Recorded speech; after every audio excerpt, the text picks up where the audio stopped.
श्रीमान, मी अहिल्यानगरचा आहे. जी स्टोरी तू टाकली होती त्या मॅटरला 7 वर्ष झाले, पण हे लोक खूप निर्लज्ज आहेत. त्यांना याची काही पडलेली नाही. पण आजपासून आम्ही सगळे यावर आवाज उठवणार. आम्ही हे खूप आधी करायला पाहिजे होतं. शिवजयंती होऊन जाए साहब ये जो मतलब छत्रपति शिवाजी महाराज, ये दो ऐसे यहाँ पे इनका तो फोटो डालना नहीं चाहिए, बट मैं बता रहा हूँ अभी जो इससे बात कर रहे हैं वो एक कॉन्ट्रैक्टर से बात कर रहे हैं. उनको मजदूर की जरूरत है, श्रीपत भाई को, जिन्होंने जो आगे पढ़ता चलेगा आपको क्या बोला है अब. शिवजयंती साहेब माझं म्हणणं असं तो व्यक्ती म्हणतो शिवजयंती होऊ द्या ना साहेब, मग हा व्यक्ती बोलतो शिवजयंती शिवाजी लावडेल पाहिजे झालं का होय रे. इथं लोक काय खांचीत पडायला वाट बघतो. अहो साहेब, सकाळी सकाळी चांगलं बोला. मग काय असं बोलतात करा साहेब. मग आम्ही काय मूर्ख आहेत काय? मूर्खाचा विषय काय, माणसं नाहीये म्हणून मी तुम्हाला म्हणतोय मी शिवजयंती होऊन जा म्हणलं साहेब. मग माझं घरचं काम आहे का? मग तुम्ही नीट बोला ना साहेब, असं काय बोलता तुम्ही? मग तू एक काम कर ना, तुला शिवजयंती देवचं पुढं आहे तर 4 माणसं वाढून घे ना पालिकेतून. माणसं नाहीये म्हणून ना मी तुमचं काय ऐकलं नाही का तुम्हाला याच्या अगोदर? माणसं पाठव, बाकीचं नको सांगू. व्यवस्थित बोलत जा साहेब तुम्ही, नाही तर फोन नका करीत जाऊ मला. मग साहेब ठीक आहे, एक काम करतो, एक काम कर, दुपारी पालिकेत ये माझ्या ऑफिसला. व्यवस्थित बोललं तर माणूस सकाळी सकाळी तुम्ही यार असं बोलता म्हणल्यानंतर तुम्हाला शोभतं का एक बोलणं? मग तू आम्हाला शिकू राहिला का तू शिवजयंती हे ते? मग आता ये व्यक्ति ने छत्रपति शिवाजी महाराज का अपमान किया और ये व्यक्ति चुन के आया. कुशल भाऊ, कसं आहे माहिती आहे का, हे पॉलिटिक्सवाले लोक आहेत ना, हे काय आहेत माहिती आहे का तुम्हाला सांगतो, हे समोरून हसतात आणि यांची फिल्डिंग लागते मागून. म्हणजे आपण कसे आहेत आता, जसं की तुम्ही एक्झाम्पल की पुराण्या जमान्यामध्ये मावळे समोरून लढायचे, संभाजी महाराज समोरून लढत होते. पण संभाजी महाराजांचे माणसांनाच फितूर केलं आणि फसवलं गेलं.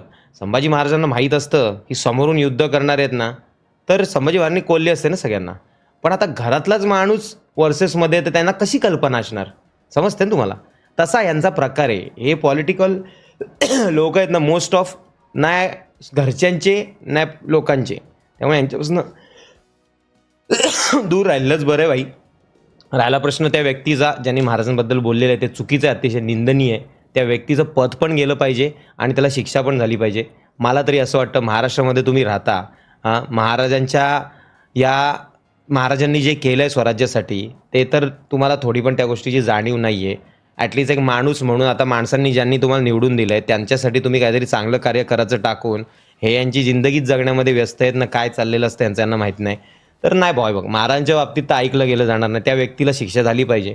मला असं वाटतंय की अहिल्यानगरमधलं जे प्रशासन आहे, जी माणसं आहेत, त्यांनी गोष्टीची दखल घ्यावी आणि त्या व्यक्तीला जे काय त्या चुकी केले त्या चुकीची शिक्षा मिळायलाच हवी. बाकी काही विषय नाही. बाकी तो व्यक्तीला मी ओळखत पण नाही आणि मला ओळखण्यात इंटरेस्ट बी नाही आणि मला या राजकारणामध्ये 1 रुपयाचा इंटरेस्ट नसतो.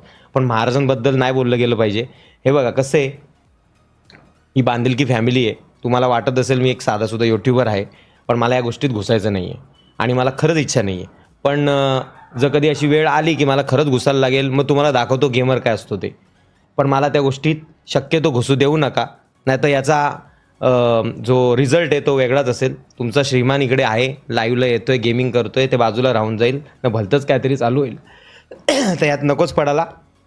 पण त्या माणसाला शिक्षा भेटली पाहिजे महाराजांना बोलल्याबद्दल, त्या गोष्टीची त्यांना जाणीव झाली पाहिजे आणि त्या गोष्टीची त्या माणसाने माफी मागितली पाहिजे. विषय संपला. बाकी मला काय टॉपिक बोलायचा नाही. तो 7 वर्ष आधीचा असला टॉपिक तरीसुद्धा माझं त्यांनी माफी मागितली असेल त्या गोष्टीची तर ठीक आहे, मग मला सांगा असा काय विषय सॉर्ट झाला असला. पण नसेल मागितलं त्या माणसाने माफी मागावी, कारण हे अतिशय, अरे कोणाची हिंमत, अरे महाराष्ट्रात राहून तुम्ही महाराजांबद्दल बोलायची हिंमत कशी होते, फाटत कशी नाही यांची, इझिली कसं बोलू शकतात.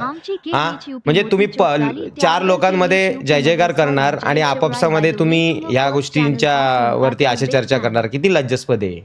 अरे महाराजांना तरी सोडा रे, एकमेकांबद्दल बोला ना तुम्ही काय नाही, तुम्ही माणूस म्हणून कलंक असतील. महाराजांना आमच्या नका आणू रे अशा गोष्टींमध्ये, कृपया करून प्लीज. याच्या गावात शी.